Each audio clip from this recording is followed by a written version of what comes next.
সাত আটটে 27 আমি বলেছিলেম বলে গুরু মশাই আমার পরে উঠল রাগে জ্বলে।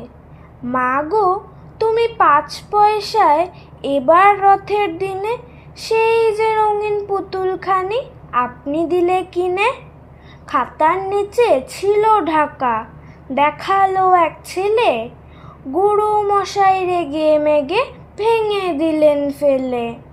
বললেন, তোর দিন রাত্রির কেবল যত খেলা, একটুও কি মন বসে না পড়াশোনার বেলা।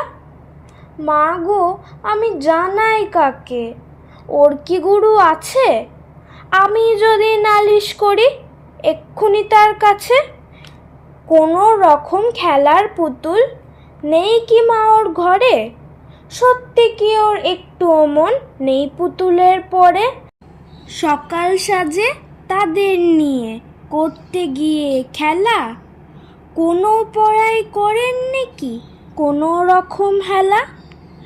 ওর যদি সেই পুতুল নিয়ে ভাঙেন কেহ রাগে, বল দেখি মা ওর মনে তা কেমন তর লাগে।